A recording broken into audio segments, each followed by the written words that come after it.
are you, brother? Chris, how are you? Yeah, wonderful, I can say.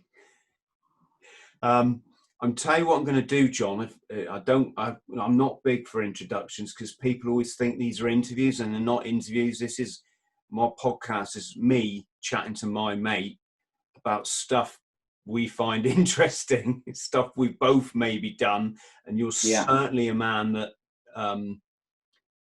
your resume, shall we say, it puts Rambo to shame. And we will come on to Rambo shortly, but just worth discussing. In a just a short synopsis. We'll pick out all the details as we go. But you've been on the SAS selection. You've been a Royal Marines commando. You're at your top of your game in the fight game. So we're talking Jujitsu and all this stuff that's becoming really popular now. Shall we start in the beginning? What was childhood like for you, John? It's all right. Bit boring, bit dull. Nothing really going on. And as we discussed earlier, you know, I went around a friend's house and he said, "We got to watch this film, First Blood." And I thought, yeah, okay, let's watch that. And it was this amazing kind of film, and obviously John Rambo remains in post as my sort of this amazing character, this inspiration. So that's where it started, really. That film. Let's just talk about it, because I'm maybe some of our younger friends out there probably don't know what we're talking about, but it was the first Rambo film, wasn't it? Yeah, that's amazing. This Vietnam vet obviously sort of comes home to visit a friend, and the local sheriff sees him as a vagrant, tries to, you know, sort of kick him out, arrests him, and it all goes south from there. But I couldn't say I sort of identified with the character, but I just thought that's what a cool guy, you know. He's a Green Beret. I didn't know what a Green Beret was, but Special Forces, that sounded cool. And then he does has that big scrap in the prison. And it's just like, I want to be able to do that. You know, he just trashes everyone. I quite like the idea of getting being a prisoner of war, because I thought, imagine if you could tell people you've been a prisoner of war. You know, you've got scars, and you've got, you know, obviously PTSD. He just sounded, you know, that would get the party going, wouldn't it? If you could walk in and just say, you know. So that was my sort of first thoughts. If I could be like him, I could be quite interesting.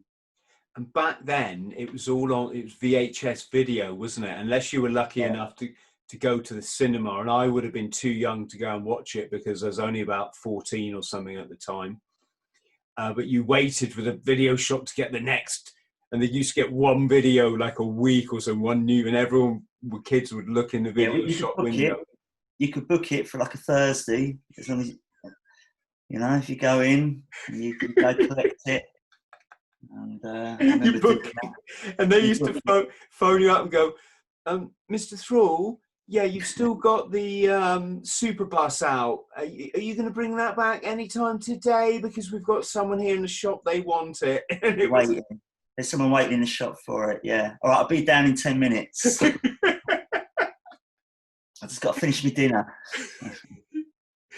So there comes this film, First Blood. And back then, videos had something about them that they don't have now. I don't know if it's the fact that all this kind of video thing was new, but they, you know, an adventure film was an adventure film. Yeah. Now it's all too much. It's too many bells and whistles and clever CGI, and the characters aren't. There's no real. You know. Well, I mean, I remember everyone was talking about it at school, and they said there's a scene where he stitches his arm up, and the scene where the guy gets hit with the snare, and it's like, you've got to see this film. And when I see him stitching his arm up, it's just like, because it looked real. It looks so real. Because obviously when you see films now, it's kind of like you know it's well made up, or it's a special effect. Whereas that, it just, and again at that age, at 14, it's real. You know, you buy it. It's you know, and you could rewind it. You rewind it, and the picture goes all grainy and that, and you watch it again. And stuff. There was a lot of controversy, John, with that film when it was pitched to Hollywood. It was like, what, you want to make a film about a veteran that shoots up the town? No, it's got to be like, they've got to be a hero. And it's like, no, you don't understand. This is a real, okay, the film's not real, but this is a real struggle returning veterans went through after Vietnam. Obviously many with trauma, PTSD. And I think this was probably one of the first films ever, wasn't it, that actually looked at the veteran's story. Well, yeah, I mean, if you think about it, I mean, Stallone, obviously, he was a serious actor. He'd won an Oscar, didn't he? So it was, although he's kind of an action star, he's a very serious subject. But and they said at the end of the day, he shoots one person, doesn't he? He shoots the sheriff at the end. But other than that, it is an action film, but does address a lot of things that are quite sort of relevant today. But so it still gets quite a serious, a good rating, whereas maybe Rambo 2 didn't. That's an out and out action film, and but that first one generally is stood the test of time, isn't it? So yeah. It was a good start. It was a good start. I've got a copy in HD all ready to go for my boy, right? But my girlfriend won't let him watch it yet. And like, yeah, I get it. I get it. But it's just such a great film that you'd want to watch with your son. But my boy's just still a bit too, you know, they don't understand the context at that age of violence, do they? I don't want them to grow up thinking that's normal. Son, just go and bring down a chopper with a rock, will you?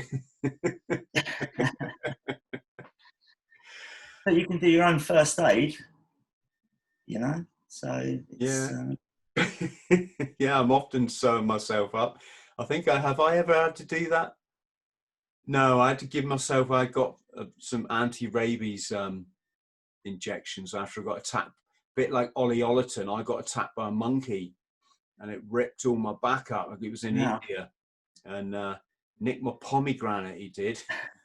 And I thought I was being quite Rambo. They gave me like 6 rabies shots that I had to take, right? Wouldn't get me to take an injection now, but back how many blisters in training? You do your blisters with the iodine? Yeah, that's true. Yeah, I thought that was pretty hardcore. Yeah, you just sort of grit your teeth, hey, bite mate, down on something, you know. Royal Marines training is pretty. Funnily enough, it is pretty hardcore. Not quite first blood, but it was close. It was close. So, John, you did you did a couple of weekends on the SAS selection as a civilian. Is that the right? Yeah. So, I mean, up until that point, I've been in the cadets. So after first blood, I joined the Army Cadets, and I was in it for about 6 years really. And but I thought I've got to do something a bit more, real. I didn't want to commit full time, and obviously I thought the SAS was my calling. I didn't want to join the regular army and go that route. So I applied. You go down to, so this is 91, July 91. Went down to Chelsea Barracks, and up until then I'd never seen an SAS guy in the flesh. And as we were all waiting, the guys come out. There's all TA guys, and you just think, wow, mega cool. Because there's wearing the berets, the jungle lightweights, the blue stable belt. It looked mega cool. And I thought, this is it. I'm gonna join these boys. And then we did a 3-mile run. and I thought, I can't join these because I'm not fit enough. But it was a really, it was just a great day. I did pass the run, but you did, I think, 1.5 miles as a troop, which I'd never, again, I've been in the cadets for years, but, you're not, this is a different league, obviously. And then you do 1.5 miles on your own. It's a really hot day, I remember. I hadn't drunk enough. I was completely unprepared. I crawled in. And then as a result of that, you go forward. And then we did a weekend. I don't know where it was. It was just like a army base somewhere, and it's just a weekend of physical tests. And again, I was just way out of my depth. It was funny because so many things that happened. So I remember we was in a dormitory, and opposite me there was a guy that turned out to be an Royal Fusilier PTI, and he looked the part. He was pretty ripped, had like a Ron Hill vest, Ron Hill shorts, these Nike Air trainers. And I looked in my locker. He had all these like Lucasade power drinks and that.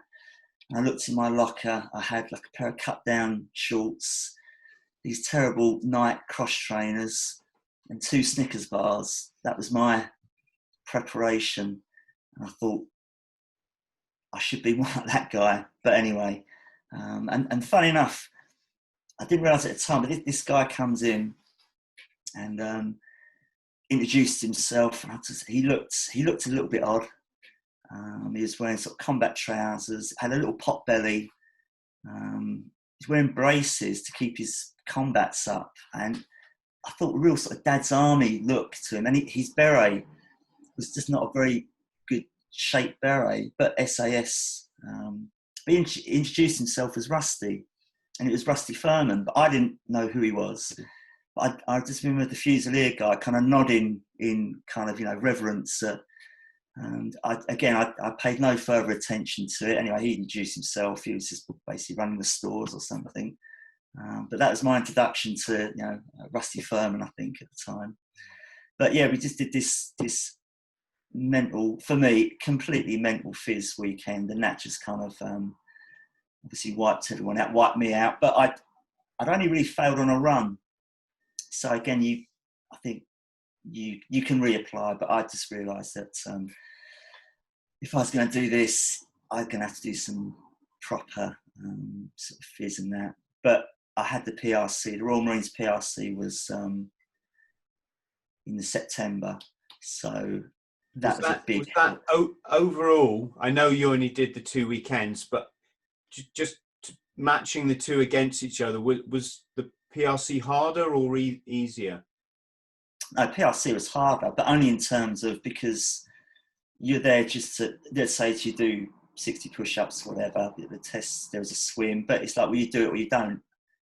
We weren't running around because it's all civilians, so it was a very laid-back weekend. But I did notice I was with lots of fit guys, lots of runners and that. You could just tell, again, all wearing a proper kit. But it was a July day. It was so hot. So I remember, I was on the last, it kind of finished with an 8-mile run, 4 mile one way and 4 mile back. And these guys shot off all the snakes and that. But as I was coming back, and I was wasted, I had cramp in both legs. I was just walking, really. But there's about 5 or 6 guys that had gone down, and the guys were all getting drips and that. And a lot of these were the guys that I thought, blimey, I thought there was going to, they shot off, they look super fit and that. But yeah, so anyway, that it was a do it or don't. Whereas the PRC is, you're all scum. I don't know why you're here, so we're going to thrash the crap out of you. And it's 3 days long, isn't it? So it's physically much, much harder. But the TA thing was really just a practice, just getting rid of guys, and obviously they'll get to a point where what they've got are the guys that will probably, go on. But at the time, I was not one of them guys. But it was funny. Wow. So how was your time in the Corps? That was really good. You know, it's I was in. So I left training, went straight to support company, anti-tanks, and which back then it was a bit, you know, was lucky to get support company because support company is like mega cool, and was normally seen as a bit of the old sweats. You know, you do your grad time and then you'll go to support company when you're a little bit older than that. But I got in there straight away, and yeah, I enjoyed it. You know, obviously you meet a lot of characters in training, but when you get to the unit, that's when you meet, you know, the real kind of oddball, sort of bizarre, you know, very unpredictable, massively violent. Yeah, I was gonna say let's point out some of them are fucking scary individuals. You gotta hope they like you. Put it that way. Well, support company again. You just got you got them all in there. You know, I mean, tanks was great. I mean, we used to laugh at mortars because mortars you tend to get. The scrapers. Are we talking 4-2, John? Yeah, 4-2. Yeah, so that's Plymouth, folks. Yeah. My old unit. Yeah. And I went. Yeah, no.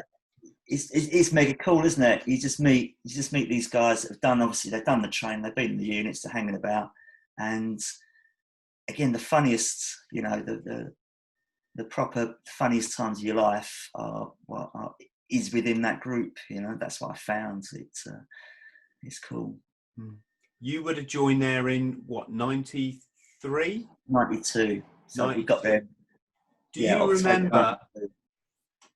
Were you there when there was the incident where the bouncers on one of the nightclubs on Union Street put one of the guys in intensive care?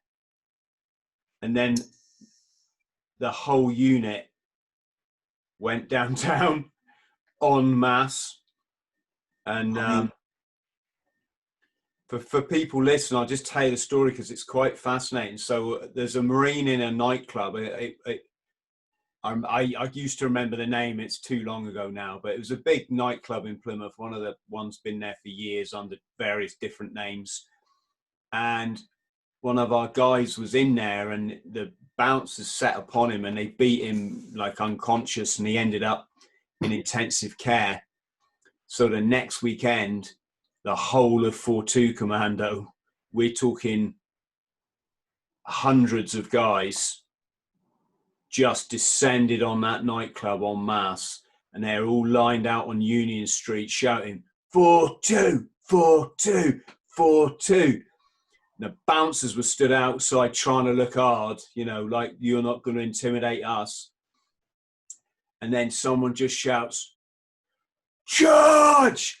And everyone ran for the door, and the bouncers weren't quick enough to shut the door. The guys got inside and they just pulled these guys into the street and beat the shit out of them. The police turned up, so then the guys beat the shit out of the police. Right? This is if anyone can expand upon this, I might have got a few details wrong. One of my best friends, who's no longer with us now, was there, and the dossier of the court case against him was that thick. And he got off on there was some technicality. The mayor of Plymouth, or the probably more likely the police inspector, spoke to the CO at 4-2 and said, "I want names." And then you know how it works in the military. It just comes down. The shit just comes down then, because you know a true Marine would say, "You ain't getting names. Go and do your job," you know. But you got that compliance streak in the military where they were like, "Right, we want names, men." Yeah. And the mistake that they made, quite unprofessional for commandos, is they left the camera that was on an overhead bridge looking down at the nightclub. The camera, the first thing they should have done was gone and put Yeah. the camera. I'm not suggesting violence, folks, but if you were, you know, if I was to suggest violence, sort the camera out first, then. But yeah. yeah, sorry, John, I'm stealing your thunder, but that was just a historic moment in 4-2 history, and There was a few. I wasn't there for that one, but I mean, Union Street is just a crazy place, isn't it? You know, I was involved in a few things there, but yeah, no, it's just a. Cool place. I'm going to say, did you drink a lot when you were there? But that's pretty much a redundant question, isn't it? I think we all drank a lot, but not really to excess. I never have. So you know, I wasn't one of those guys. You know, Monday to Friday sort of drinking. I'd go home at the weekend. So I lived in Essex, so I'd rarely go out. You know, unless there was a reason to sort of go out. I wasn't like, you know, obviously when you go away, you do. But no one would recall me as, you know, a unit fish, not at all, no. It was a real thing though, wasn't it? I can remember, just talking about it, the feeling comes over me again of that iron your shirt, get on the bus down, you know, get yourself downtown. You got to know all the girl, you know, all the sort of the cool girls or whatever. And I mean, my experience was we would just drink to get freaking shit faced, and there was always that excitement of not coming home, not having to go back to barracks because you pulled the bird, trapped, right? and it was just that the places that you woke up at could be quite. I mean, I even got kicked out of a car once. She went, "You're too pissed. Fuck off." It was a mini driving down the embankment, and they pushed me out. But yeah, I remember that whole sense of going ashore and the excitement that you don't know where this night's going to end up. Well, I mean, at the weekends, if I did stay down, I mean, most guys would go out at midday and just start, and again, almost like 12 hours drinking, and unbelievable. I mean, I had very little drinking sort of prowess at all, but I remember going out with a guy called Dave Pollett, who was super fit guy, used to play a lot of football, little mank guy. He's still in now, I think. And we went out, and he was going to go out for, I think, a 12K run with another guy, this guy, Andy Murray. He was getting ready for selection. I said, well, if we go out, I mean, you've got to take it easy on the beer because you've got to run with Andy. And he said, I won't let him down. And we went out, and I think I must have had about 9 pints, which for me was way out there. And Dave was about at least 3 or 4 in front. And I crashed, and he carried on in town. He trapped.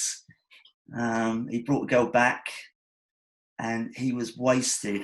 And yet, in the morning, I think he come in and give me a knock about 7, and he was ready to go for a run. He said, yeah, I'm out with Andy. I said, there's no way you're going to do it. And he did it. He said, and when he come back, he said, well, I was sick halfway through, but he still did and it's like, I mean, back then, the guy's kind of resistance to that kind of lifestyle is incredible. How you could drink that amount and do, obviously a guy's going for selection the next day, so he's going to be running at some heavy pace. He still did it. And that's the kind of fitness the core has, isn't it? You know, some of these guys. So I definitely was not one of those. I couldn't do that. So I would drink till I was drunk, but no more really. And let's just let's peel back a bit to your training, John, because I know as we spoke before, this Sergeant Sid McCarthy, who was quite a well-known name in the Corps, had quite an effect on you. Do you want to explain how that came about? Yeah, it's just my time in training. So I was in the cadets, and when I joined the Corps, I basically, nothing really went right for me for quite a number of weeks. I was not the fittest guy. in the gym, I was terrible. I wasn't great at doing ropes, and I was probably just a bit cocky, really, but with nothing to sort of back it up with. So that, I think the first 4 weeks, my training team corporal thought I was a bit of a character, so he was fine. And I kind of stayed under the radar. But then he moved on to do a juniors, and the new corporal come in, who essentially was a very professional kind of guy. He didn't see my sense of humour at all, and really my card was marked until week 21. So we did hold fast, and I mean, I'd never failed a run. I'd never failed anything. I just kind of plodded through, but I was always, I've been on section commander's warning, troop officer's commanding warning, brigadier general commander's, you know, I was constantly on this kind of tightrope of warnings. And really, for nothing in particular, just I'm going to put you on a podcast warning, John, just so we know where we stand. THRALL warning, yeah. Might as well. I was on, you name it, I had that warning. And Lance Corporal THRALL warning. And I've done hold fast, and hold fast is probably one of the hardest exercises. You know, you're not sleeping, you're just digging holes, but there's nothing to fail, really. But I failed it, allegedly. Can we just talk a bit for the people at home? Because hold fast it's an exercise like no other. It's none of the running around the woods, firing off blanks, pretending that you're Rambo. It's digging in. Well, John, you can explain.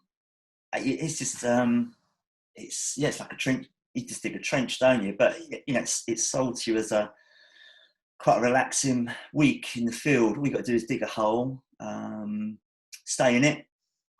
You'll go out and patrol, and then, you know, if all goes well. And they assured us if you're doing a good job, the training team will leave you alone, because it's actually, you know, you're an operational kind of trench position. And, you know, you get, well, obviously it's just crazy, isn't it? You're just digging, basically just hacking into like industrial concrete for the first day with, you know, prehistoric weaponry to kind of do that. So your hands are blistered. It's just crazy, and you don't sleep. So you don't sleep, you're just digging a hole, and in between that, you're doing NBC drills, and you're just running, and I mean, you're just covered in sores. You don't sleep. I remember when we finished the exercise, it was a long weekend, so I got on the train back to Essex. I fell asleep. I ended up in Southend, you know, because you're absolutely just completely wasted. But yeah, I come back on that weekend, and up until then, fun enough, which is another dip completely, but I kept failing the BFT on the ropes. But on that morning, I had a BFT retest, and I did it. So I was like, awesome. Went back, corporal wanted to see us. I kind of marched in there, proper cocky, because he kept saying, if you don't do that BFT, you're out. And I just said, just before we start, passed the BFT, and went, right, well, you're back trooped anyway. So I was like, oh, and that was it. So anyway, I got back trooped. I went to another, back 2 weeks. I had to do hold fast again. So, you know, again, I had this extra month. And so anyway, failed hold fast again. Same thing. I got this obviously issue with digging holes. But really, again, the corporal, he knew as a VAT trooper, he had no time for me. He just said, yeah, you failed the exercise. So that was it. So by then I pretty much had enough of the Corps. And I was quite happy to go to the next one, next troop, and just fuck it all up, really. But I'd spoken to a friend of mine who was ex-Falklands guy, and I said, what do you think? What should I do? And I was hoping he'd say, just bin it. Don't, you know, obviously the Corps not for you. Just make yourself a nuisance, really. But he didn't. He just said, look, if you don't give it 100% on this next troop, and you get kicked out, you will never know. You'll always look back and just say what could have been, and you know. and really, he'd never said a sensible word before or since. But that was the one time in his life he probably said something that was quite sort of motivational. So I joined 635 troop on field firing, and I was all good to go. And we ended up, funny enough, as we got dropped off by 4-tonner, the troop was getting thrashed. So I thought, oh, great, straight into a thrashing. But Sid come up to us, troop sergeant. He just come across okay, like not the usual, you fuckers want to, you know, that sort of thing. It was like, well, you know, you're here, make the best of it. And but he just said, if you need anything, let me know. Oh, okay. So that was it. So I thought, well, seems an all right bloke, but that was it. So anyway, we did a day. So the following day we had an inspection, and I just remember all our kit was soaking wet, but my weapon was immaculate. And they asked to see our bayonets, and I just thought, oh my God, because we hadn't been issued bayonets up until that point, and I hadn't even looked at it. I thought, if he looks at it, it's gonna be rusty. It has to be. So anyway, this corporal, I showed him the bayonet, and it was clean. I thought, oh, thank God for that. And then he turned it over, and it was orange, you know. And I'd been charged already for a rusty weapon earlier in training, you know, for that microscopic bit of rust, which I thought was very unfair. But this, I had no kind of, I hadn't even looked at it. So I got flanked. I thought, that is it, I'm done.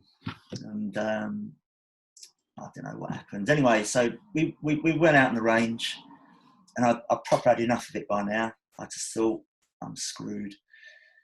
So I thought, but what I will do, I'll have a chat with this sergeant and just explain. So he was walking up, and I wasn't rude, but I just said, you know, I'm a Sarge. And he turned around and he went, yes, mate.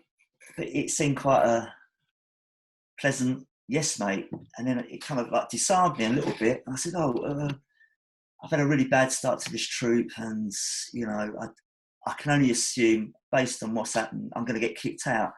So what's the point, you know? And he just said, well, all right, it's a bad start, but do well today, give it your all today, and we'll see where we are. I thought, okay, you know, and so late in the day we had to do just the field firing. You just got to run, haven't you? Run, shoot things, and throw a grenade. It's not hard work. And he was doing the sort of fire control, and I'm running, and again, not really doing anything I wouldn't have done anyway. And he's just shouting, he's going, that's it, good effort, Hegan. And like, I'm listening to it, I think, oh, I must be doing something really good here. And at the end, I throw the grenade, and that's it, nothing special.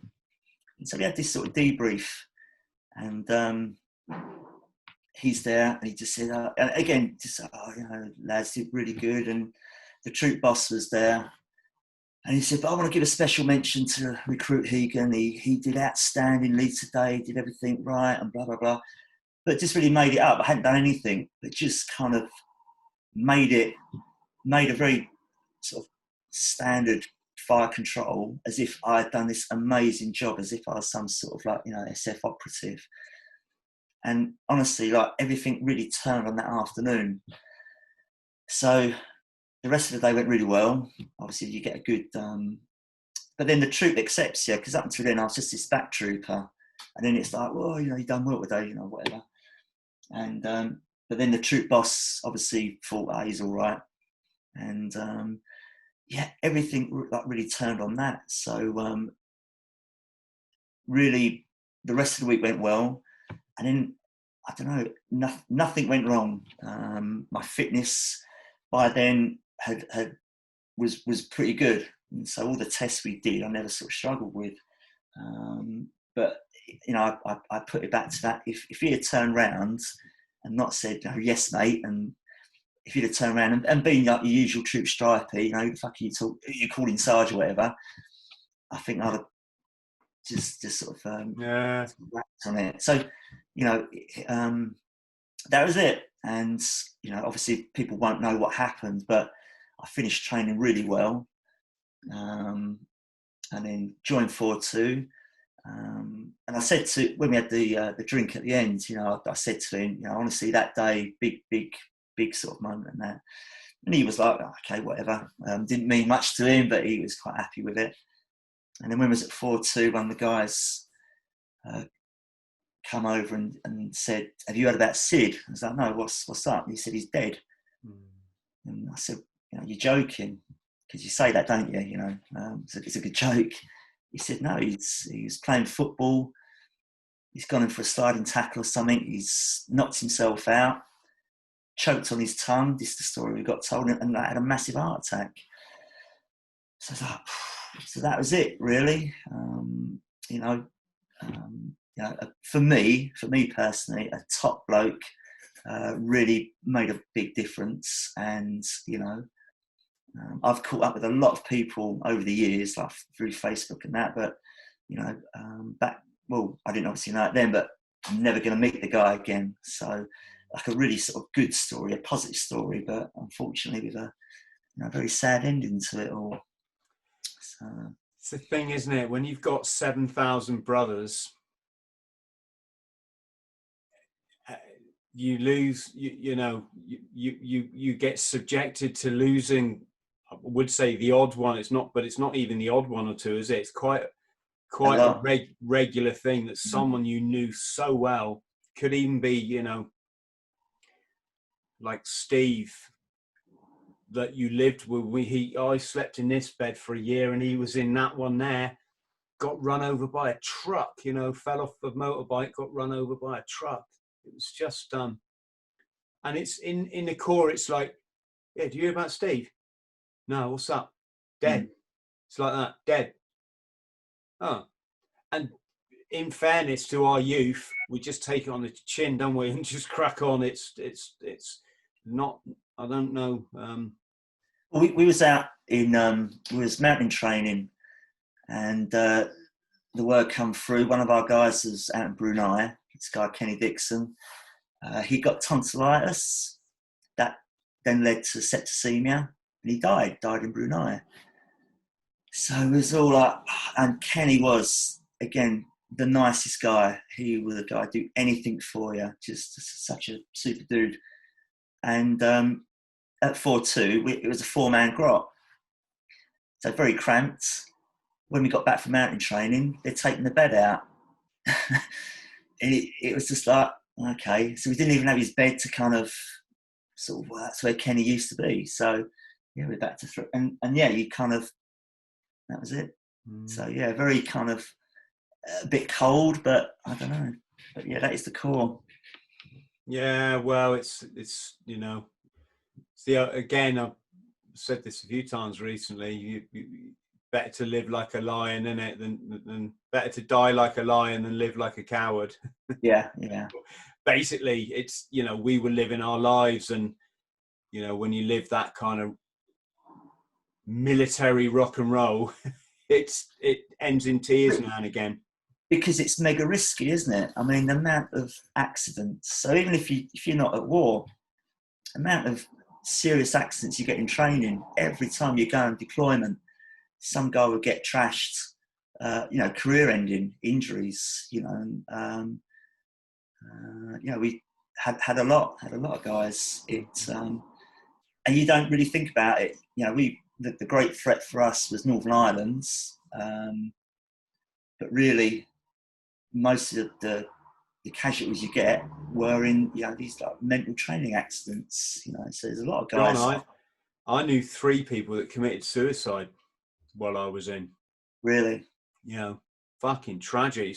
Supposed to be surrounded by brothers. How can someone be allowed to get that, you know, isolated? It was, I guess, people just, I mean, mental was really, I'm sure it's a lot better understood now, especially with Afghanistan and Iraq. But back then it was just sort of laughed at, you know, people they just didn't get it. And yeah, you're weak. Yeah, you're weak. You're a laughing stock. You're this sort of stuff. And Yeah, I mean, one guy blew his head off with his SE80 while he was on guard duty. So, well, that guy was in my troop. oh really? So he was called Revo Allen. Hmm. So he started with 633, and you would, with all the work that I've done subsequently with the young offenders and that, you would say he was a troubled lad. So he was very young. I think he was 17, 18, but he was not cut out for the Corps. So I was a bit of I was sarcastic. That was my kind of thing a little bit. But he didn't like the authority. He couldn't get the authority. And they gave him a hard time. So he got kicked out on field firing about week 6, I think. But they hated him. But he was quite a difficult lad to get to like, because he would make, again, he'd be one of those, if you're all doing push-ups, waiting for the guy that's late, it would be him. And he would come out and say, well, fucking don't wait for me. But it's like, well, that's not the attitude.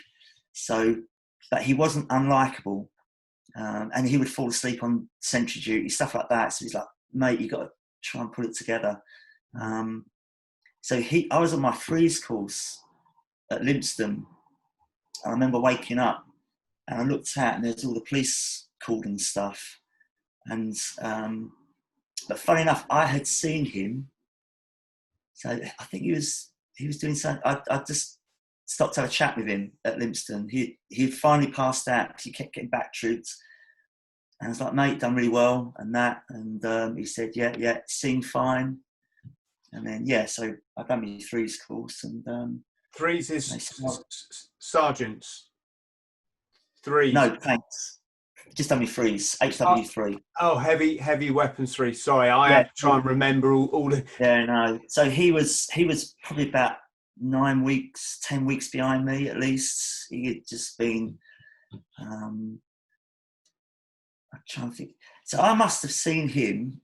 Let me put it in. So I must have seen him on Final X. I saw him on Final X. I passed out. I was doing 2 weeks guard duty. That was it. And he had just finished. So it looked like he was going to pass out. All good. And all good, mate. And then when I come back a couple months later, I'd done my threes course. When I woke up, they said, "Oh, some bloke has had an ND." That's what they said at first, like accident. And then obviously it transpired. They said, "Who was it?" It's like Revo Allen. It's like, bloody hell, I knew him. And there's all different theories why he was taking a lot of. He was a very slightly built lad, and I reckon he was doing some sort of steroids or doing something. Whatever. That was the thing that we were told, was that that his training team had found out he'd been taking steroids, and out of sheer, well, you probably would have got kicked out for that in training back then. I'm sure it's probably a different situation now. I mean, steroids weren't illegal to take. They were illegal to sell and deal, like on the black market, obviously. But even in the military, there was some profound steroid users. I had some in my troop. Yeah, well, I'm going to say I got involved in it off and on, and I think people would be shocked if they knew the names that you went and got your steroids from, or the guys that would go, "You want to do a bit of this, mate?" We're all into bodybuilding, so it wasn't like an alien thing. And like I say, it wasn't illegal, and it wasn't against. There was like no rule for it in the Corps. Yeah, it was one of those weird ones where, you go from like 10 stone to 13 stone in 3 months. People I wish I'd taken it. It'd have got me up the ropes a bit quicker. So people used to just go, "Oh, he's been pumping iron," and it was just a bit sort of unknown. But with Revo, it was that he'd been found out taking them, and someone who grasped into the training team or some such thing, and out of sheer like fear, I suppose, of I'm going to get kicked out, then he committed suicide. But yeah. John, where did you go with your unit then, or which units were you just in 4-2? Just stayed in 4-2, so I was just really happy there. So I did everything. So we went to done about 3 Norways, I think. Did Northern Ireland, did the Okbana in '94, Belize, Brunei,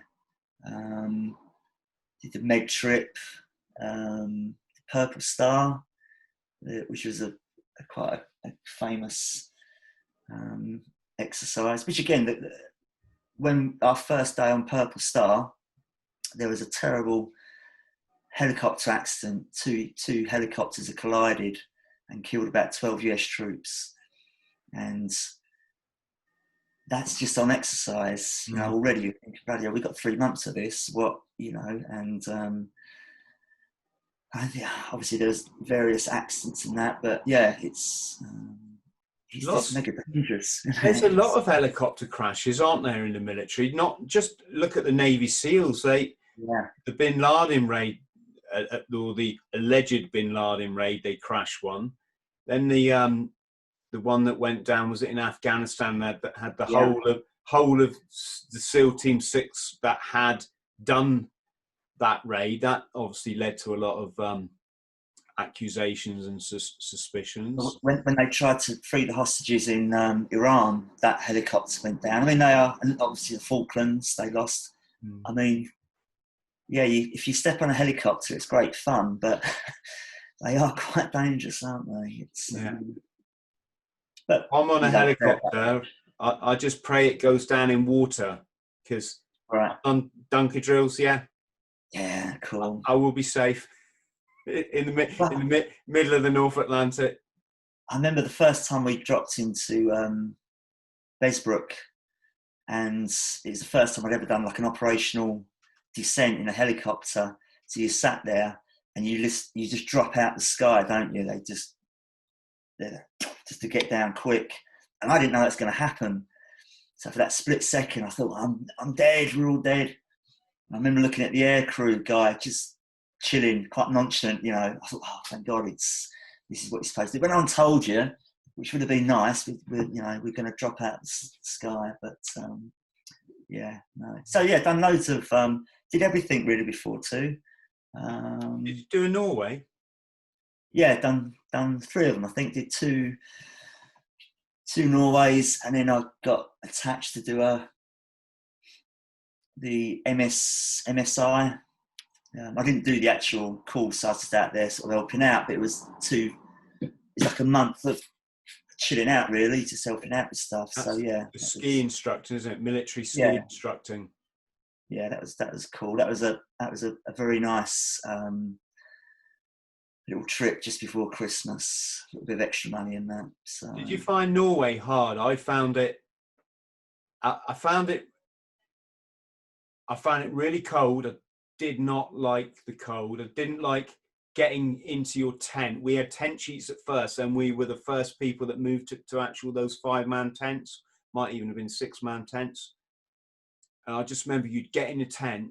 It took you about 3 hours to get the tent up and dig a wall of snow around it to hide the light and all this. You just get your food on, or you'd get like the first 2 hours of guard. So you'd be just freezing, wishing you were back home having a nice hot drink. Then you just get in your tent and you're looking forward to getting your scran on and getting in your sleeping bag, and it'd be poo. What, we've just skied 18 miles. Now we've got to go again. And I was really young. I'd probably really enjoy that sort of thing now, but when I was 19 or whatever age, I think I was 19. It didn't bother me, Norway, because I was a brilliant skier. I think gifted was what I'd class myself as, and if anyone knew me would say the same. A very gifted skier. I was hopeless. I was complete. God did not equip me to ski at all, and I hated it. And I wasn't like I wasn't unfit. I was pretty. I was fit. But if you can't ski Norwegian skiing, you just end up working twice as hard as everyone else. And if I had skied anywhere for more than maybe 15 meters without falling over, I was quite happy. And I constantly had a Susat smashed in my face when you plant. So just awful. So I didn't actually mind the whole cold weather bit, but when it was, you know, do any free skiing. So again, ironically, I smashed myself up every time we moved somewhere. I had some real bad kind of hit trees and all sorts. And I think most blokes felt sorry for me. But then I did do a downhill ski day once, and I don't know, I was snow ploughing at about 3 miles an hour, probably not even that. And then I picked up too much speed. I panicked. I tried to crash, and my ski got stuck in the snow. I've twisted, popped my knee, and that was it. I got flown home. So yeah, me and Norway never really, we didn't grow to love each other, but yeah, we were lucky. Me and my mate, we took ourselves down Plymouth Dry ski slope, and we taught ourselves from scratch. Yeah, just egg it from the top to the bottom, right? And then of course you get out to Norway, and it's a completely different type of skiing. It's what they call Langlauf, so it's cross country, the ancient sort of Scandinavian skiing. And then of course you kind of, it was like you have to go back a bit, but not right back to that novice thing, because you're used to having these 2 bits of wood on your feet. So my first ski race, I'll talk about this in an upcoming podcast that I've done, just talking about my own experience. First company ski race, I came 7th, I think, in the whole company, and there was like 60 people in the race. And I used to use different wax I've noticed everyone will put the same wax without really thinking about it. You don't have to put 1 wax on your ski. You can put 5 if you really wanted, if you knew. And I worked out which bit of my foot, your ski, would be hitting the snow, and I just slightly say stickier wax on just that bit. And I just went out. I was just going track, which means get out my fucking way. I'm coming through. I would dream of doing that, because and my weapon. No, I was just a standing joke. So I think the following Norway, I was designated BV driver. So I was quite happy with that. I was going to say, if you're in support troop though, is it tanks that get the skidoos? No, we didn't get them. They weren't. It was all BVs. The we had when we were in Norway, it was anti-tanks, I believe. Someone can correct me on this. They had skidoos. They might have had them at some point to trial them, but it was, it's pretty much you're either on skis or it was all the gravs that did most of the donkey work, isn't it? But tanks was seen as you're in your nice warm BV, so I was quite happy doing that the second time we done it. I mean, it's still hard. You still do some sort of crazy stuff, don't you? But yeah, so me and Norway, the jungle. I really enjoyed the jungle, to be honest. So I went to Brunei, and that was definitely my preferred habitat. I think because I thought it was like Vietnam, and with the Rambo sort of connection, that just seemed to suit me much more. You can't fall over in the jungle, can you? It's Which jungle did you say you went to? Belize? Went to Belize. Well, went to loads of them. Went to Brunei. Did in that initial JWT, but we went to Belize. Went to the sort of Caribbean islands on Purple Star. So we spent a lot of time in those jungles, which was good fun. But yeah, I really enjoyed it. You know, that to me was much better. Which again, for a lot of people, they didn't enjoy the jungle. Don't like being, you know, dirty all the time, and you know, the insects and stuff like that. I thought I thrived in it really. So yeah, jungle any day. And was your Northern Ireland tour hectic at all, or would you describe that as? No, it's quite mundane. We went out there. The ceasefire had just started about a month before, but so we still went out there with the assumption that it was all going to break down at some point. So we still did everything. It was only really the last month of that 6-month tour where they just said, you're not going to go out. So it was almost like being on lockdown. You was just stuck in Besbrook.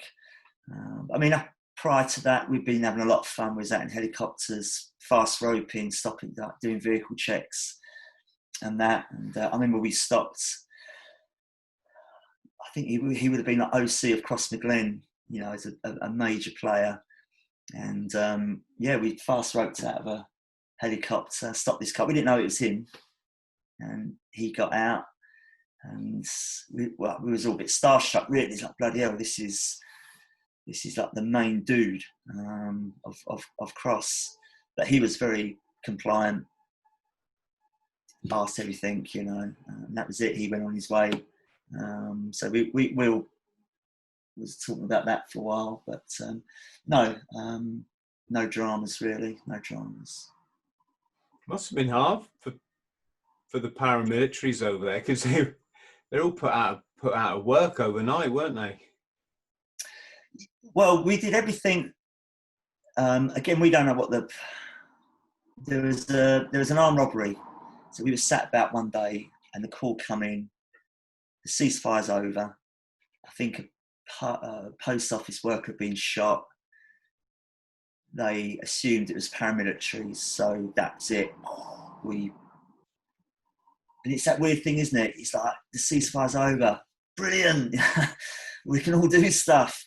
So we all shut out, and it turned out it was just a post office robbery. It wasn't the end of the ceasefire at all. Although I think the guy that did it was a known member, but it was just there for criminal reasons. But yeah, they didn't have anything to do, did they? There was obviously itching to do something, but that was that's the end of that. So yeah, it was a good tour. I wish I had done the COT team and that, you know, that would have been good fun. But you know, you look back. So we was the, what they call the QRF in the helicopters. That was our job. You know, we did everything in helicopters, so that was good. COT team is intelligence work, isn't it? But yeah, but the military guys in the unit that do it, as opposed to like joining 14 in. Yeah, no. So you get to have sideboards, long hair. You could have a Browning high power. You could kind of just swan around in civvies. It's very cool. You know, probably work with the SF guys and that. But we wasn't worthy of being connected with them. But like looking back, I thought, I should have applied for that, but you know, I didn't. So they did some good stuff. But that was my tour. That was it. So let's talk about the martial arts, mate. How did that come about? First blood, because of the combat scene that Rambo did. I thought, you know, he had this thing about him being this complete warrior. You know, he's a survivalist. He can shoot, but he's also like an unarmed combat proper ninja. But also, it looked very different to like kung fu films. You know, he just seemed to be a very scrappy, chaotic guy, but still smashes everyone up. So I started doing a bit of karate when I was 14, but that didn't last. But when I was 18, was getting in a few scrapes in the pubs and that, and there was a few guys that did kickboxing, and they seemed to be pretty handy. So I thought, well, I've got to do something like that. I've got to do something organised. So I just joined a karate type club, but that seemed really well organised. So I just started doing that, and that's when I met a guy who was this ex-Falklands vet, and he was like a 2nd degree black belt, but an ex-Marine, and he seemed pretty handy. So I thought, wow, again, if he's doing this, this must be like a really good martial art. So I stuck at that, and then I joined the Corps about 18 months after, but I was really into martial arts then. And then, yeah, so it was difficult in training. You can't do much, but that was it really. So from the age of 18 onwards, I've never really not done martial arts. So that's where it started. When you're in the Corps then, did you have to go like downtown to do that, or was there stuff going on in the Corps? I would come home at weekends, but there was a club in Torquay that was the same style, and it was a student of my instructor, quite by chance. So whilst in Plymouth, I could get up and train twice a week, I think. But there was nothing in the Corps. Yeah, it was, you know, you do your unarmed combat in training, which again, ironically, the whole, up until that time, I could not wait. I was thinking it's going to be proper ninja killer stuff that we're going to be doing in training. I was so looking forward to it. And what week was it in? It was week 22. And the morning that we was going to do unarmed combat training was the morning I got back trooped. So I had to go and do, and I didn't want to be there. I just thought, you know, I passed the BFT, so I've done the BFT pass out, done the rope, high as you like, got back trooped, and then, well, you go and do, you know, you set to finish the day, I think, you know, do unarmed combat training, and then clear your locker. You didn't miss much, mate. If our unarmed combat training was anything to go by, we did about 2 hours, rocked up at the gym. The PTI went, if you ever end up without a weapon behind enemy lines, lads, you're fucked. So how about I teach you how to hold your end up down a boozer? And that was it. And everyone's like, yes. That was sort of a bit, I was just going to say, that was like a bit of a thing in my head when I joined the Marines is, right, now I'm going to be able to go down a pub and actually know how to fight. It still never happened. I mean, it's a big issue with me, and it has been for years, but back then, so when I got to 4-2, I had this great dream of teaching unarmed combat, because I felt that I had more kind of, I thought that it needed it. So I was very lucky. I got to, I went to Hendon. They let me go to Hendon for 2 weeks to do the arrest and restraint. I did an army control and restraint course. When you say Hendon, do you mean the police training? Yeah. They let me do that because it's pre-Northern Ireland training, and my OC knew I was into sort of martial arts and that. And I was really making a big thing about, I think we could really improve unarmed combat. Now, I wasn't a PTI or anything, I just, so they let me do a few things. And I had this great sort of vision of improving everything. I even did my own sort of manual, which I thought was pretty good. I even met Bernie Plunkett. So when we was in Northern Ireland, I kept asking about, I wanted to teach SF. Do you think SF would be interested in doing this? And I said, well, they've got their own guy. And I said, oh, you know. And they said, well, actually, he's here, Bernie Plunkett. And at the time, Bernie was like a proper legend. And I said, what do you mean here? He said, well, he's doing some stuff. He was doing the undercover stuff. And I forget what it was. He said, well, we'll get you to meet him. And I did meet him, and I contacted him the other day. I don't think he remembered me, but I just said, look, you know. And he just went all through it. He said, well, I'm SC's PTI, and we do this you know, we do a bit of this and a bit of that. And obviously, like Bernie's just like a nails bloke, isn't he? So And, SC for our friends at home, that's your SBS. yeah, Stands for swimmer canoeist, which is what your what not right what's the word I'm grasping for? Your branch. SQ Your in it, your Yeah. specialist qualification for that. For if you're SBS, the actual qualification is called swimmer canoer. So yeah, I just thought, would there be a vacancy for us there? And he was like, well, no, not really. You know, they do their own thing. But he just said, look, if you do selection and do it that way. But at the time, I didn't think that was feasible. So yeah, just sort of. And one of the reasons I left the Corps was, you know, I wanted to invent this job for myself, and it was never going to happen. So that's when I sort of decided, okay, I can't do this job, even as a part-time thing. It was just never going to happen, you know. And you know, they've got their own reasons for it. Not that I would have been that qualified anyway, but I certainly had some good experience, you know, working with the police and that. But that was it. I mean, I even spoke to an SBS captain in Northern Ireland, and again, he just sort of gave me a bit of a reality check, and he just said, look, you know, when we burst into a room at the time, we got an MP5. If that malfunctions, then you've got your SIG.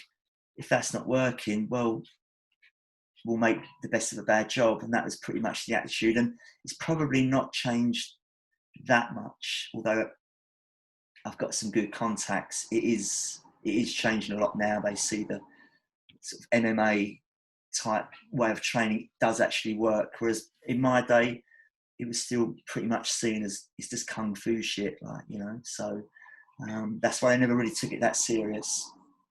I was in the heads, so that's the Navy term for toilets, at Bryce on one of my 2 parachute courses, and as I'm at the urinal, this SB lad comes in next to me, so SB, and he's all busted out, his nose is all bleeding, he's got black eyes, lips out here, and he just turned to me and went, sometimes you just eat the dirt. I thought a couple of things then. I thought, first off, what are you doing getting in fights in the NAFI at Bryce Norton, for frick's sake? You should be way above that. Yeah. And secondly, of course, I thought, God, I thought you guys knew how to fight. So yeah. Equal skills, yeah. No, but I mean, I know lots of guys in that industry now, and you know, really, sort of martial arts it's a bit like fishing. You're either into it or you're not. So I was talking to like a friend of mine. He's X2 too, and he has done and been there. You know, he's done it all, operational for over 10 years, and yet he still calls it kung fu. Still not really interested in it. And you know, obviously the guy can have a scrap, but nothing structured. And he just said, well, you know, he did all that without getting into a fist fight. So as far as he's concerned, it's you know, if you can do it, if you're interested in it, then like, you know, more power to you. But you have to be into it to take it that seriously. And if you're not, like I say, you'll just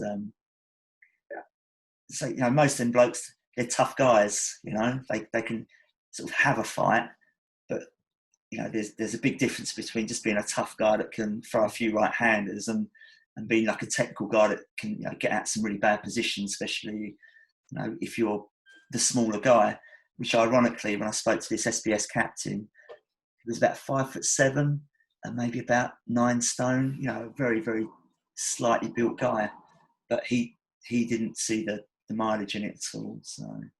So let's just talk about that, because I might put this as a separate little clip, because it's kind of pretty a boy's own sort of question.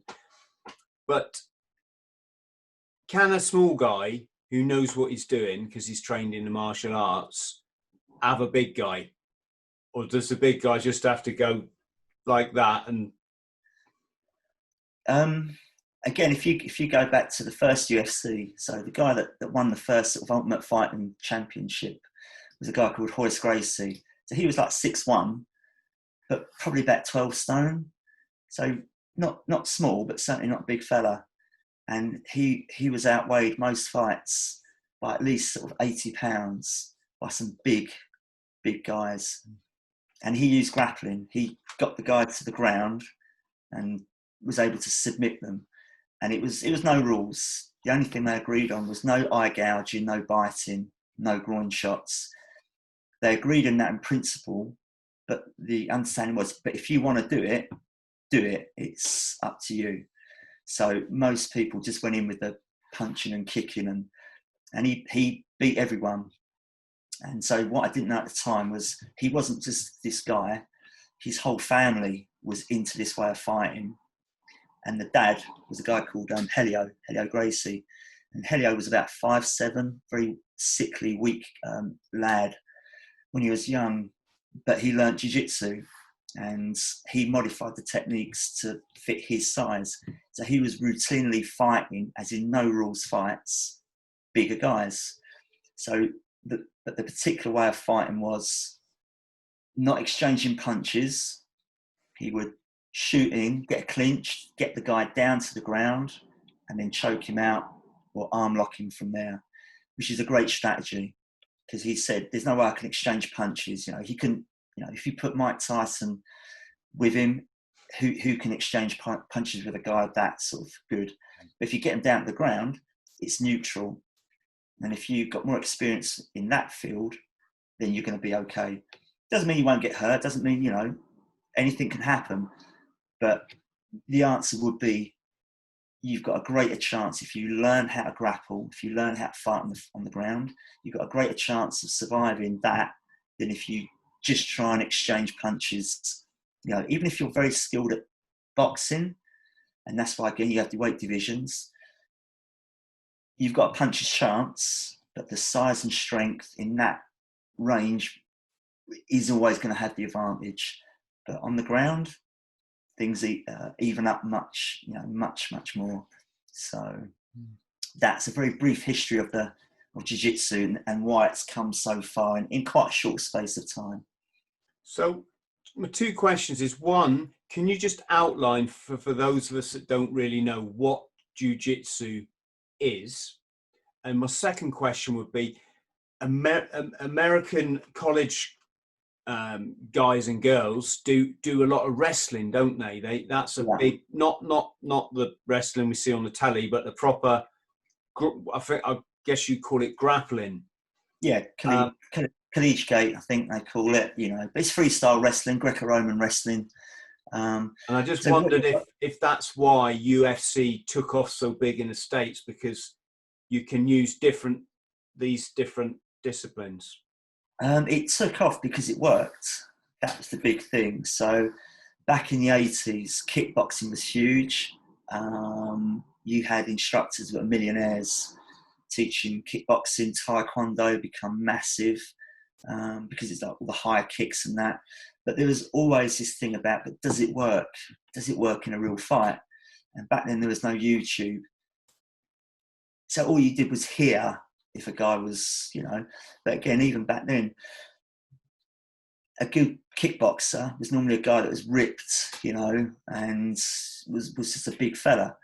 And then when the UFC come along, and again, you'd have to sort of check it out. It's a skinny Brazilian guy that was just taking these guys down and choking them out. So there's quite a backlash at the beginning, and they all said it was fake. You know, the UFC was rubbish. But at the time, the family was teaching. So Royce was teaching with his brother. His older brother had set the UFC up, and their academy was really busy, but again, still quite small. But people were saying, but this stuff does work, you know? It's not like Taekwondo where you're doing like point karate. And so they was doing these challenge matches, and it was no rules. So a guy would go along to the gym, and it was very structured to say, look, same thing, it's bare knuckle. You fight one of our guys, and if you want to stop, tap. If he wants to stop, he'll tap. and see where you go. And you get these brawlers in, these street fighters, but they couldn't grapple. And if they could, they only had, like, say, wrestling knowledge. They didn't know about chokes. They didn't know about arm bars, you know, and wrestling is about pinning the opponent, whereas jiu-jitsu is about finishing the fight, you know, via a choke or an arm lock. So that's what happened. It just, people would go and say, it does work. You can't argue it. And that's when it really exploded. Wow. Yeah, you just really summed it up really well. So in wrestling, you just not hold someone down, whatever it is, the 3 seconds, and that's it. You won that round or whatever. But in jiu-jitsu, you've either got to choke them out or get them in so much pain that they call it tapping out, don't they? Yeah, you tap, but it can be done nicely. If you know what you're doing, you know that your arm is extended, it won't go any further. So you can tap before the pain is on, because you know you're done. I mean, don't get me wrong, I've trained with some wrestlers and they're tough dudes, and you can kill someone with a double leg takedown. Some of the throws, if you land on concrete, you're not getting up again. So, and wrestlers tend to be tough. The fitness levels are phenomenal, you know. There just isn't, the purpose of wrestling isn't to finish the opponent. But if you're half decent at wrestling and you learn jiu-jitsu, then you're a pretty handy guy. Why is it called Brazilian Jiu-Jitsu then? What's that distinguish it from? Because the family was from Brazil. So Royce Gracie, bizarrely, the family have Scottish heritage. So this is back in the 1800s. So the grandfather, I think, came to Brazil. His son then became a politician in Brazil, and they were settling some Japanese migrants. And the legend goes, as a favour to the politician, a Japanese guy called Count Koma offered to teach his 4 sons judo, basically, but it's kind of judo jiu-jitsu. And he said fine. So he taught the 4 sons this particular martial art, but only for a short time. But then the brothers all took it upon themselves to sort of enhance it a little bit, and then that was it. It went from there. So the 2 main brothers, Carlos and Helio, I mean, Carlos had 22 kids and Helio had like 8. But what they did was they all did jiu-jitsu, and they had this huge house in Brazil, and everyone just did jiu-jitsu, the whole family. And, you know, again, this crazy kind of very unique situation. And then one of the sons, Horion, he came to LA in the late 60s, early 70s. And again, a very smart guy. He see the potential for teaching what he considered like real martial arts, because he saw karate as kind of again, not realistic. Kung Fu wasn't realistic. So yeah, he started teaching Jiu-Jitsu in the late 70s, early 80s. And yeah, it just sort of built from there. So finally, he got a gig in Lethal Weapon. He did the fight scene. Remember Lethal Weapon? Yes. When Mel Gibson has the scrap at the end. Yeah, you're talking to someone who considers himself a lethal weapon, John, but who's got no memory. He's got no memory. But there's a big scrap at the end. So Mel Gibson has this sort of famous fight, and the choreography was done by Horion and Royce Gracie. So they kind of got into the Hollywood sect a little bit via that. But again, it slowly built, and eventually he put the UFC, he created the UFC. They did this sort of big free-for-all fighting event, and yeah, it went from there. So that's the history. So basically, it's a very long way of saying the family was from Brazil. Now I get it. And are we saying then that Jiu-Jitsu came from Asia? I would say it came from... No, sorry, go on. Yeah, no, I mean, the history, say our immediate history if you do my style of jiu-jitsu, would be from Camp Coma through Carlos and Helio Gracie, and then they pass it on to their sons. I'm just thinking of the actual origin. Yeah, from Japan. Japan, okay. Yeah. Yeah, got you. I had a burning question for you then, John, and I think I've just gone and forgotten it. So, oh well, it will come to me. A really good question. It was awesome. It was probably the best question I've ever asked. Thinking deep. No, okay. It's profound. What's my favourite colour? Yeah, why is orange jam called marmalade? So talk us through your own journey, mate, because obviously you've achieved a black belt in this art that not only has got this incredible history and is so prominent at the moment, but also it takes some commitment, right?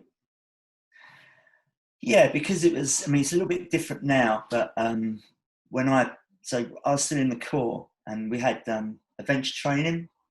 So I asked, can I go to America? Instead of doing like canoeing in Cornwall, I'll pay for everything. And this is all part of my sort of unarmed combat dream. And I'll go and train at the Gracie Academy. And somehow the OC let me do it. So I went out there for 2 weeks. And that's where I met Royce Gracie for the first time, trained there. So that's 97. But then when I come back to the UK, no one was teaching it. I just did judo. And then a guy from Canning Town, funnily enough, he went out similar time, late 90s, and he did like an instructor course. So he actually lived in the States for a year. So when he come back, about 2000s, I started training with him, and he was really good. But because it was difficult, jiu-jitsu hasn't really taken off. It's only really taken off the last sort of, in a big way, the last 10 years. So when he started, there was just no interest in it. We didn't have YouTube. There was no internet. You had to seek a guy out who taught this particular brand of jiu-jitsu. So he really struggled, and it was a real shame. And because you couldn't do any promotions, Royce Gracie had to come over and promote, and he was still fighting professionally. So progress in the art was just really slow. Like I say, you had to buy VHS videos or buy the magazines. It's not like today. Whatever you're interested in, you can just shoot on YouTube and get instruction. So it took me 16 years till I finally got the black belt. But that was just, again, really difficult getting to train, and obviously other things in your life happen, so you can't train. And it just took a long time. But even today, you're looking at, say, 10 years. If you train consistently, it'd be about 10 years to get your black belt. Some people do it quicker, but it's a lot of commitment, a lot of hard work. But you get a really credible kind of black belt. And to clarify, is that what you do now then, John? I saw on your, was it LinkedIn profile, you've got your own, what do you call it, a dojo? Or I teach full time now, yeah. So I teach jiu-jitsu, but I also teach another, like a stand-up martial art called Krav Maga, which that gets a few raised eyebrows, but same thing with that. I started learning that in 97. I went to Israel, trained in Israel. But the difficulty was, back then, Krav Maga had a greater chance of success than what Jiu-Jitsu did, because no one knew about it. No one was that interested in it, whereas Krav Maga had a little bit more of a commercial appeal. So I had to make a decision, what one do I teach? I went with Krav. So I never taught Jiu-Jitsu until 2011. So then I'm in a fortunate position. I can teach both, although they're kind of different in their approach a little bit. They're both about self-defense, not sport. Jiu-Jitsu has two kind of branches, one of like self-defense for the street and sport. And I don't teach the sport, you know, I teach the kind of the self-defense one, the one that's going to, you know, kind of help you out in a bad situation. Mm-hmm. And the Krav Maga in Israel, is it my understanding it's a very functional, hands-on way of fighting that's taught to the Israeli Defense Force? Yeah, I mean, you know, you can't say it's taught to the Mossad, it's taught to all those elite units, but I'd say that as a promotional, at the end of the day, a punch is a punch, kick's a kick, you know, and it's exactly the same for them. You might talk to a guy in a special unit out there, how much Krav Maga do you do? And he'd probably say, not much, I prefer fishing, because if it's not what you're into, and it's the same with the Israelis, you know, it's one of them things. So again, commercially, I'd love to say that everyone that does Krav Maga, and a lot of people phone me, if they make a contact, they say exactly the same thing. And if I'd just be honest, it's kicking and punching, you know, it's quite aggressive, it's a kind of like no nonsense martial art. And they go, brilliant, that's just what I'm after. How good will I be in 6 months?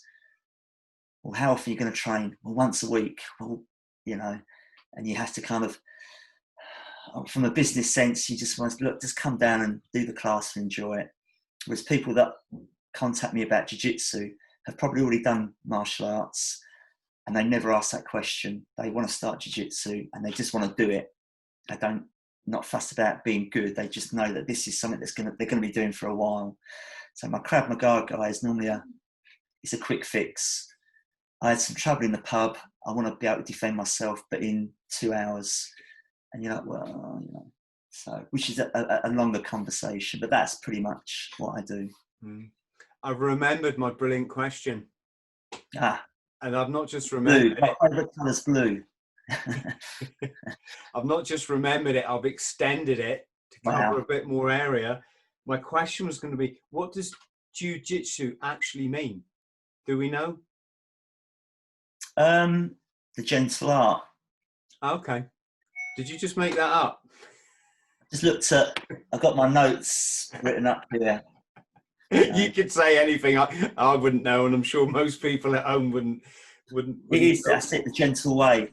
That's like and people laugh at it because you think, well, how can it be gentle? You're choking an armbar on a guy. But the difference is if you train in it, you can do all of this stuff. Because at the end of the day, you know, if you're punching, there's no gentle way of punching someone. You can't control someone by kneeing them in the face.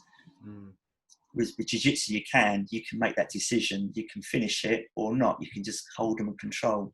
So therefore, you know, with skill, with training, you can finish the fight in a relatively gentle way. Whereas with the striking arts, that isn't an option. Have you ever had to use your skills to defend yourself outside of the gym? Well, you know, I worked with young offenders for the best part of 15 years, and it's like it's a daily kind of use of the skills. So I did a little bit of door work. I left the Marines, and you have a few little scrapes and that. But that's really a lot of pushing and shoving. And if you've got a good team working with you, and it's not a particularly rough door, it's okay. But when I started working with the young offenders, it just blew my mind. The level of violence was unbelievable. So yeah, when I started out, that's all you're doing is looking after yourself or having to initiate a restraint or helping a restraint. So yeah, I'd say a good solid 15 years of using really jiu-jitsu over striking, because you can't. It's very hard to justify smacking anyone in that environment. But if you can hold them down, that's much better. It's safer for them. It's a lot safer for you. It saves a lot of paperwork. So yeah, and that's the big sort of debate going on obviously at the moment. if you're spend a little bit of time on those skills, and you're in law enforcement, you won't have to resort to, okay. Yeah. techniques that are liable to cause more injury, Yeah. As long as you're not a racist in the first place. Well, who knows what was going through that guy's head, but awful. Many accidents do happen simply because guys aren't trained, So taking that incident, that terrible incident, out of the conversation, many people have been injured and died as a result of poor training, and that's something obviously that police forces are trying to address, but yeah, they need to work on their duty of care, don't they? That's what it is. They think this one's a wrong one, so therefore I'm completely within my right to use excessive force. And of course, it's not. That's that's how, like, a certain. it doesn't work. I mean, if you think about what is the job here, and the job is to restrain safely, and again, promote life. Why is that? Because you won't go to prison for murder. So it's probably in your interest to do the job as best you can, as safely as you can. So if you don't, we need to remember, John, we're talking about unarmed people. It's not like they might have, that they pulled a weapon out or something. They're just members of the public. Well, they are, regardless of what they've done. If you just say, look, I don't really care what he's done. I don't know if he's innocent. I don't know if he's guilty. But if I do something that is going to endanger his life, it is me that is in trouble. I am going to be, not just me, my colleagues are going to be involved. You're doing a massive disservice. So, hey, learn something more effective and don't do something you shouldn't do. And again, I've seen instances where you would say, well, that is bad training. They're just doing the best they can, and that's unfortunate. But obviously, the current issue we've got is a guy that was, again, I don't know what he was doing. I don't know what he was thinking. That's, I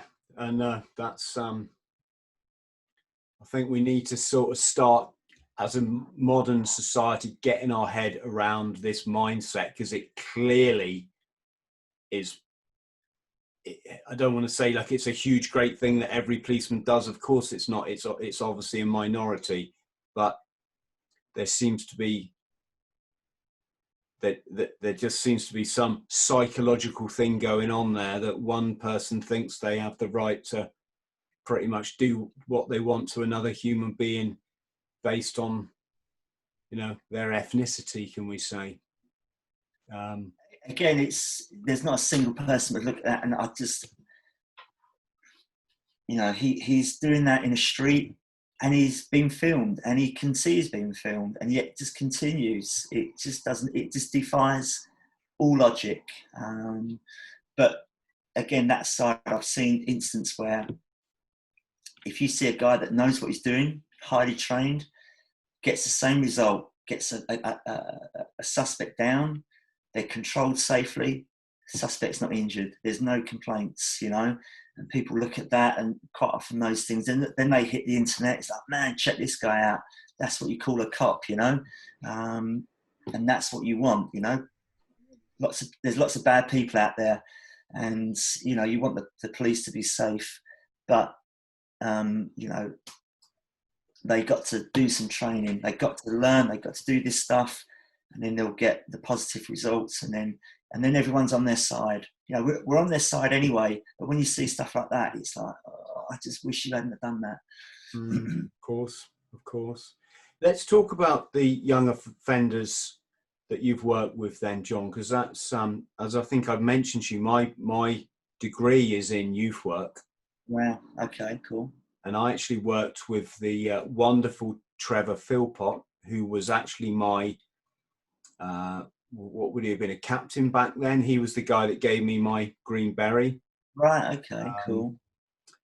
And after leaving the Corps, he, at one point, he recognized there was a need to give young people that had fallen foul of the law for whatever reason the same experiences that we had as young Marines. So the chance to learn how to wash yourself properly, develop a routine, get some pride in yourself, get a bit of discipline, these kind of things. And so he started a little, let's call it an institute. It was a big manor house up on Dartmoor, and I was very fortunate that I got my university placement there.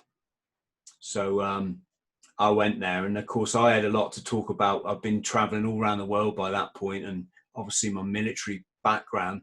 So right from the off, you could see these young men needed, can we say role model? I think that's someone just... They do, but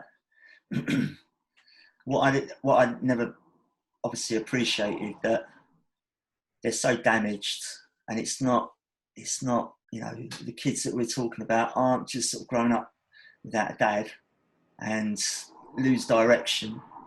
You know, they're normally brought up in an abusive household, lots of domestic violence going on, neglected. They suffer trauma, so these kids have got, you know, PTSD from an early age.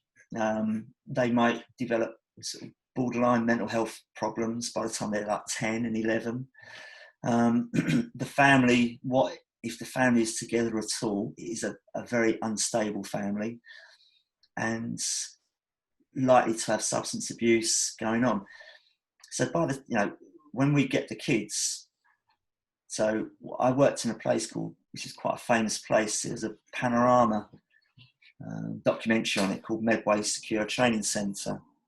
It was the first lock-up facility for 14 and 17-year-olds, because prior to that there was nothing. Unless you committed, say, a Section 53, like a murder, then you would go to what they class as a local authority care home, secure. So Medway was the first kind of child prison, if you like.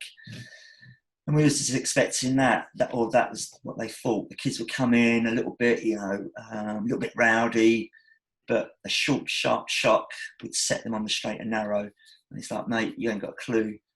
When you come in with that level of damage, 3 months getting shouted at and having early beds isn't going to solve those problems. Probably going to make it worse. You know, your resentment of authority and the feeling that you're further being punished. And well, they've come from back then, they've never been locked up. They've never had any boundaries whatsoever. So you're coming into an environment where all the boundaries are supposed to be in place. So all you had was massive violence. They even had a riot there, if you can believe that. It was only about 25 kids in the centre. It was going to hold 40. But it was very understaffed, and all the staff at the time had no idea what they was taking on. It was staff from children's homes and maybe a few sort of ex-coppers from sleepy little villages.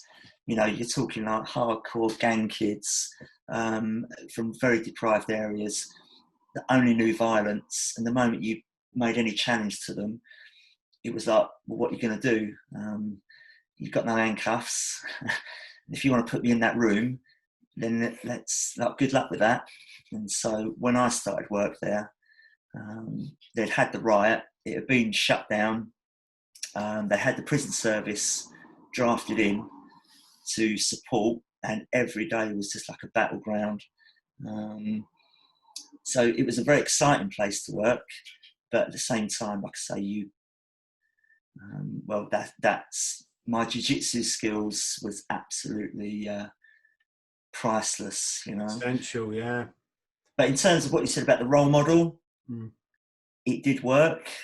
It did work. I should just say, John, for any people interested listening, the lads that Trev took on were almost like cherry-picked from the prison at the end of their sentences for when the observer, the prison, basically, the probation service or whatever, they would look at these guys and go, you know, we think this one wants to change. You know, we think he doesn't want to go back to crime. So I guess the role model thing was quite appropriate to them. Whereas what you're talking about is people at the other end of the scale that are going into the criminal justice system from, they haven't had this kind of epiphany that the lads I'd worked with had.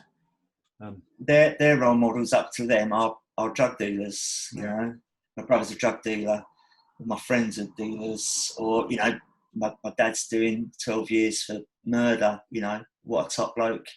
So funnily enough, the guys that they did relate to well were the prison guys, prison officers, because I was heavy-handed with them, but they could kind of have good banter. So it's a little bit like the Corps. And they see me, again, once they see me doing my kung fu fighting skills, they thought, he's all right, and you can have a bit of banter with him. But if you showed any kind of, if you was like a really nice bloke, you was going to get slaughtered. You know, if they knew you couldn't look after yourself, if they see you as someone that would, you know, just, you know, they didn't see decency as a good thing.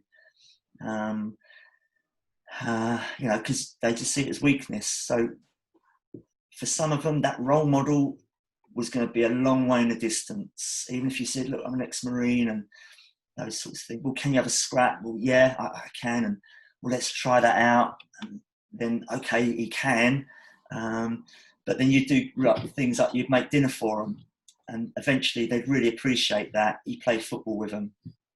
And then slowly, then you become okay. You know, you take a few little risks. You give them a few little allowances, which, again, you have to be very careful how you do that. And then you get that trust. And then, you know, but then they leave and they go straight back to the environment that they was before, and all that good work is undone. Yeah, of course.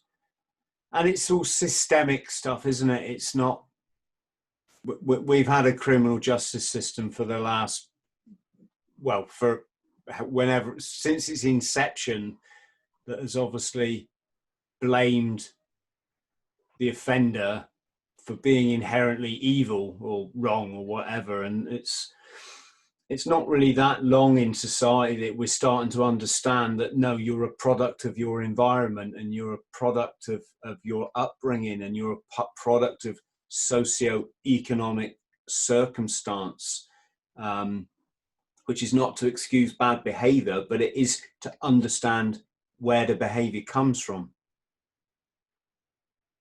Well, I mean, like I said, I worked with John Venables, one of the killers of Jamie Bolger. So I didn't know it. I didn't know who he was. He came in under a false name, and he was about 16 at the time. So he came in secret. So what was happening with him? He was due to be released. So he was serving his sentence up north, came down to us. And I didn't know it was him, but one of the guys I was working with used to work up north in a secure unit, and it was bizarre because their interaction, they did seem to know each other, and I didn't know, because he didn't say anything. It was only about 10 years later I was in contact with him, and he'd had a few beers too many, and he said, "You know, you work with Venables, don't you?" I was like, "What are you on about?" He said, "You remember that lad Jonathan?" And he mentioned a few things. I said, yeah, I know him, yeah. He said that. And as soon as he said it, because if you ever look at his picture, his mugshot, a very distinctive look about him, and his very distinctive eyes. And this lad I worked with was him. You know, he'd just grown up. He was 16 there, wasn't 10 anymore. And whatever you think of him, but his own background is absolutely horrendous. So again, it doesn't excuse what he did. But if you look at his backgrounds, you just say, well, comes no surprise, you know. Mm-hmm. Obviously, him and Thompson acted out in the most horrendous way. But there's thousands of these kids out there, all with these identical environments. In essence, what we're getting at here is they were taking their trauma and projecting it onto someone else, who in this case was he a 5-year-old Jamie Bolger? Was Two. it two? Horrendous. Yeah, sorry, I wasn't really putting much thought into that then, but yeah, he was basically a baby, wasn't he? Toddler. Barely a toddler. But again, you know, it's all right to throw sticks and hate and get emotional. That's never going to help a situation. No. You know, that's just unhelpful. You've got to look at the situation from a holistic perspective and think, right, why did this happen, and what can we do to understand it and try to not just make sure it doesn't happen again, but alleviate the trauma that are on that these perpetrators are experiencing. And how we do that in a capitalist society is probably take a smarter person than me to work out. Yeah, I mean, it is an intractable sort of problem. But I mean, the funny thing, which I didn't know, was that they was not in court because they didn't know if they had done it or not. It wasn't a guilty or not guilty. It was whether they understood what they'd done was wrong. That was what the charge was. And they was found guilty. Obviously, on reflection, you know, you'd probably say, well, did they? And it is such a difficult sort of thing to deal with. And now having, like I say, when you dealt with years of it, some of the backgrounds the kids have come from, you could not make it up. You could not imagine, in this country, you could not imagine such an upbringing. You go, well, if that happened to me, I think I'd be pretty screwed up as well. I don't know what I'd be doing. It certainly wouldn't be anything positive, that's for sure. I mean, there was a kid from Sierra Leone. I mean, I've got hundreds of these sort of stories, and he was a very damaged lad, very violent, sexually very inappropriate towards female staff. He had a little bit of crack about him. He was very intelligent, but I remember he took his shirt off and he was just covered in cigarette burns, just all over. And that was his treatment as a kid, you know, in Sierra Leone. If he'd done anything bad, they'd just burn him. So again, it's no surprise that a lad like that is now locked up with us, and he is not going to improve. He's already in with the drugs. He's already in with the gangs. He's already doing awful things. He's already acting out with women. His life is not going to get better, you know, as try as you might. So yeah, I don't know what he's doing now. This is, you know, 20 years ago, but you know, it's bleak, and like I say, it's still happening now. There's still like horrendous abuse going on, and and it's so easy for it to go on. You know, it's so easy for it to. They call it hidden harm, don't they? It goes under the radar because it can come from anyone. Come from the most respectable looking parents who in secret are taking their inner trauma out on you know, onto their little one, and then hiding it through, like, was it Victoria Climbié, wasn't it, that she was going through horrendous abuse, and every time the social worker came around, they would make some excuse like, oh, she's got chocolate over her mouth, but it was to show that she'd got a fat lip and you know, this kind of this kind of thing. Yeah, these families are always known anyway. They're always known to the police. They're always known to social services, the social workers, probation, the doctor. You know, in her case, it got lost somewhere. You know, but in terms of, you know, was that a one-off incident? No, it wasn't. You know, it's going on sort of now. But what we have is obviously predominantly the males, the boys that they survive the family somehow. They get to sort of young adulthood, that 14 to 15 age group. They're going to be out committing crime. They get picked up, they get like sent to, and then they just get better at crime because all they are is surrounded by like-minded sort of individuals. And then it's a real difficult one to, I mean, we had a team from Belmarsh come down and they do like a lecture, and it was very good, but it's lots of, if you commit crime, this is where you're going to end up. And they had a mock-up of a Belmarsh cell. They show like footage of prisoners getting restrained, and to us it's horrendous.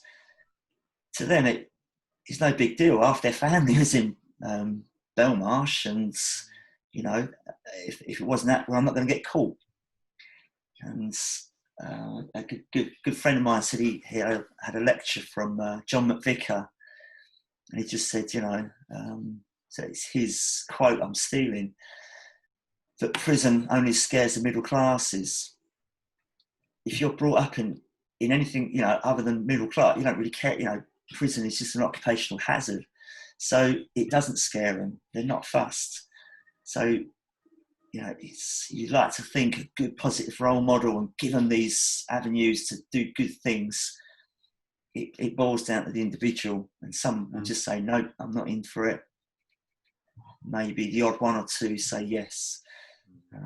But it's rare, especially when the dysfunction is that severe.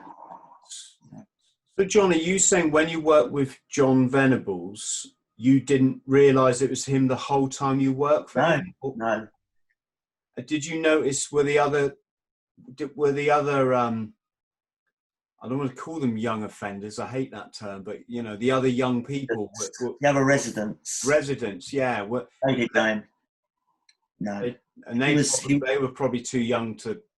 They wouldn't have known who he was anyway. They might have known the case.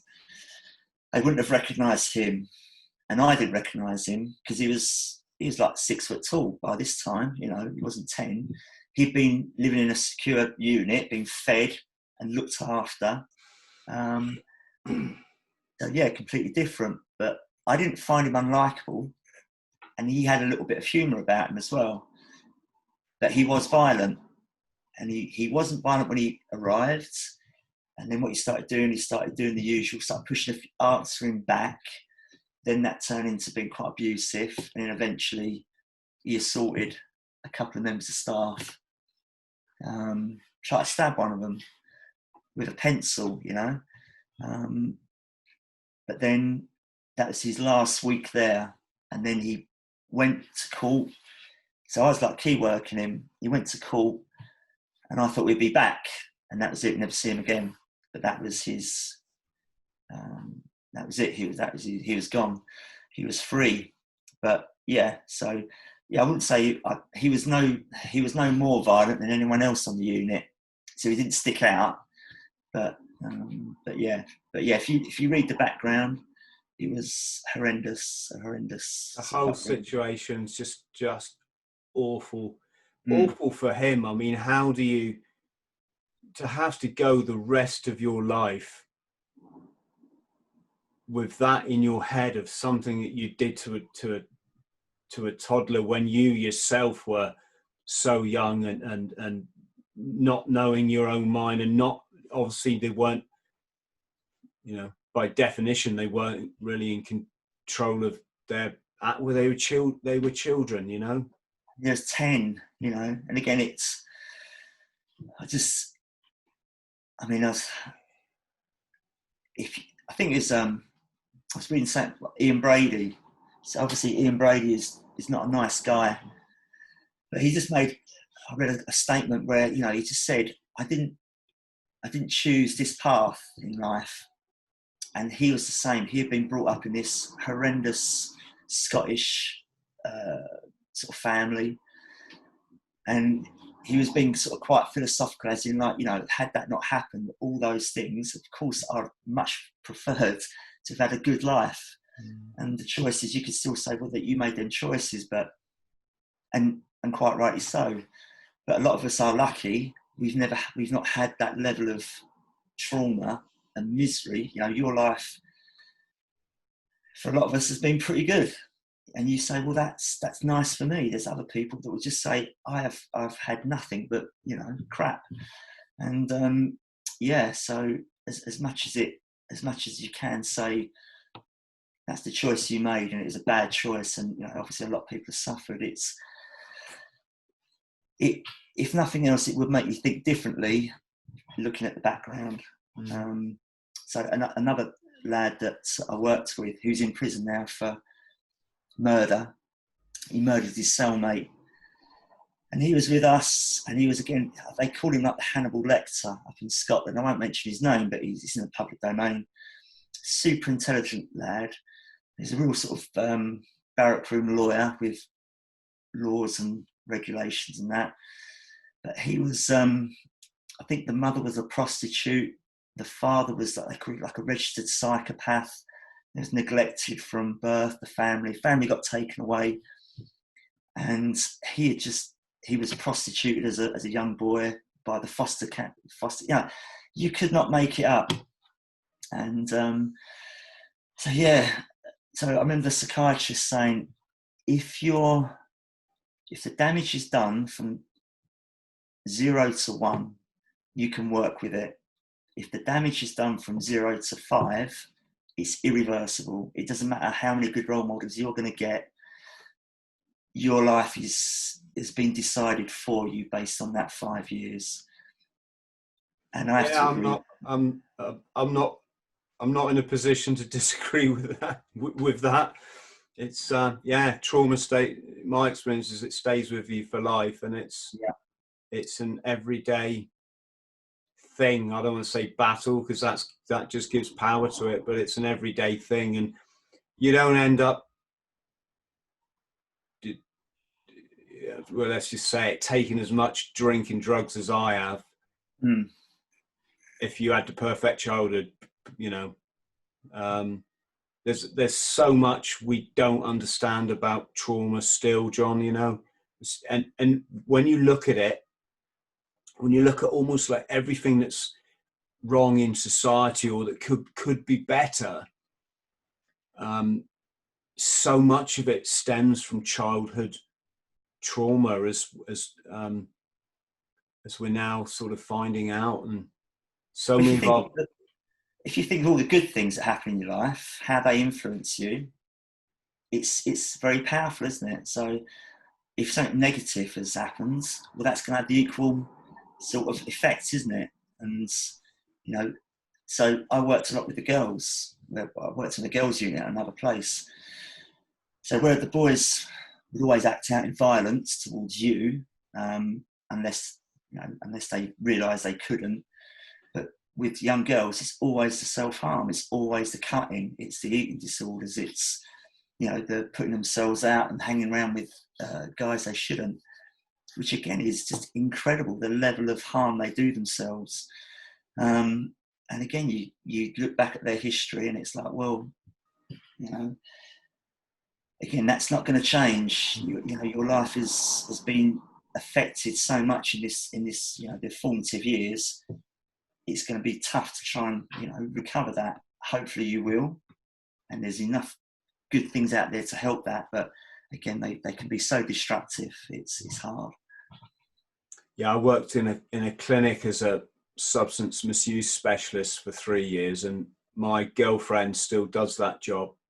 She works with young people, and some of this, just like you say, John, some of this, they haven't got a hope in hell.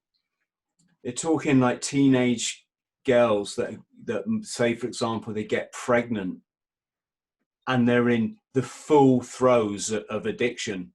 So, yeah. Whether that's heroin, crack, alcohol, obviously is one of the biggest ones in this country. And even knowing, and then all the professionals have to kind of try to manage that situation to their best of their, I mean, there's only so much it doesn't matter whether they've got the greatest ability in the world. There's only so much you can do when you're trying to deal with a psychological disorder that's in somebody else's head, that I can tell you takes years to control, not to solve, just to get it under control. These poor, you know, in the case of these young girls that are pregnant and they're still drinking, like, you know, a bottle of vodka a day, and the professionals just have to stand back and they know that stands a good percentage. It's going to come out with, is it called alcohol fetal damage? You know, it's going to be disabled or whatever. And is it that young girl? Well, you'd be a bit of an idiot if you thought, you know, I mean, they're not really much more than children, are they? Well, many of the girls that we work with were the product of that syndrome. So, you know, they've already started life. They're now like 15. And their mum has, you know, if she's still alive, was drinking throughout the pregnancy or taking drugs and that. So again, the child is already disadvantaged anyway. And they're going to repeat what the parent, you know, and again, these families, it's generational. It's not just, you know, a few wrong-uns.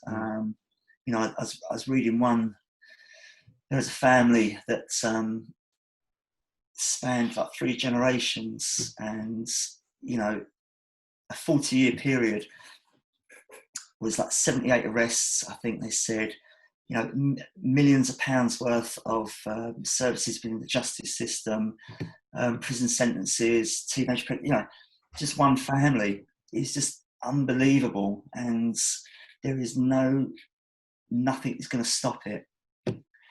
It will just be another generation, the one we're in now, you know. So we used to give them, they tried it with the giving the kids the fake babies, and they would just say, so the baby was programmed, very clever, programmed to sort of wake up at 2 a.m, want feeding. And all the girls would do, they would just buzz, because they're all locked in at 2 a.m, and give it to the night staff and just say, it keeps going off, can you just look after it? And they say, yeah, but that's the point of it. We're trying to, so you don't get pregnant, because you realise the difficulty that it's like, I don't give a fuck, just get it out, I want to go back to bed. And it's like, well, you know. So even stuff like that, really clever, really well thought out, you think that'd be a good idea, that might, it doesn't. They'll just do what they want to do based on what they know. So, you know, I wasn't looked after as a kid, so mine's not going to be looked up. Well, I'll do a bit with it, but not, you know, the state can look after it. So it's a real struggle. Well, just it's great that there's people like you involved in that system, mate. You know, bit of compassion, a bit of humanity. Well, that's 6 years ago now. I left that, but I've done 15 years of it. I've done my bit, I think. Yeah. Well, it does wear you out, doesn't it? It didn't bother me. You know, if you treat it as it should do, it's a job, and that, you know, as long as you're doing what you can. But for me, it was teaching martial arts simply became the priority. That was the one that was the business. I was only working part-time now in the other job, so yeah, I'd done enough time to move. Jon, where can people find you on social media wise, or is there anything you want to promote or say in that department? Well, obviously at the moment we're on a lockdown, but if we want to do Gracie Jiu Jitsu, I'm on www.kravmagacombat.com. That is my website. I'm on Facebook, Jon Hegan, Jon Hegan Academy. So yeah, you can check me out on there. And I suggest people do. Which part? Just to recap, which part of the country? It's near Romford. Okay, can't tell with that accent, mate. Very subtle, isn't it? Very I'm subtle. bleeding Essex, you know. I'm not. I sound posh. Very posh. I'm not very good at accents. There was I'm allowed to tell a blonde joke. I'm not sure if blonde jokes are now taboo, but politically correct, Chris. Yes, you can. It was so an Essex girl from Essex gets run over, and the police arrive on the scene, and they say to her, "Did you get his number?" She went, "Number? I didn't even have enough time to get his fucking license plate." All right, okay. On that note, So how was the stand-up career? I'm started, yeah. I'm just warming up. Yeah, I'll keep it that way. Thank you ever so much for joining us. We've gone 2 hours now, and I, like many of my guests, I know we could talk for probably hours and hours and hours more, and we've just sort of skimmed the surface on certainly on your fighting career. So let's maybe allow, if you want to put your questions below the video, and then maybe Jon will join me in a live chat, one of our live chats, and we'll answer them. Any questions you've got on the martial arts side of things, on the mental health and the work with young people that Jon has done. And then no doubt there'll be lots of Marines questions as well. So yeah, Jon, thank you ever so much. Stay on the line. I'm just going to say goodbye to everybody at home. So thank you for watching another edition of the Bought the T-Shirt podcast. If you could like and subscribe, that would be wonderful. And if you can consider supporting us on Patreon, that would be great as well. Massive love to everyone. Thank you. Is it right if I could just say then, Chris, that really appreciate the time.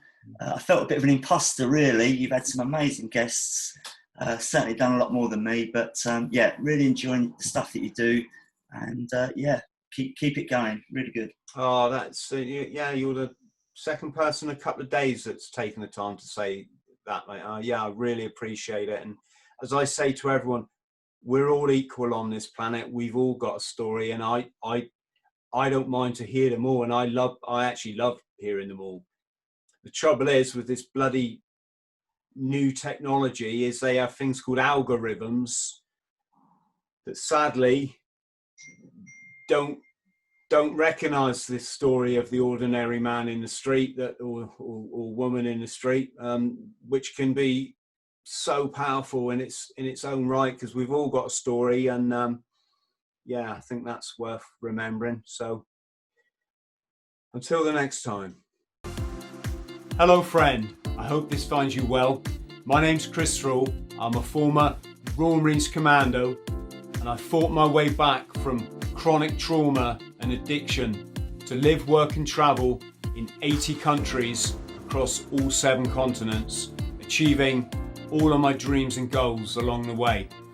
Now I pass my simple system on to other people, but I can only help you if you like and subscribe. So please do so, because you get one life, and if you live it right, one is enough.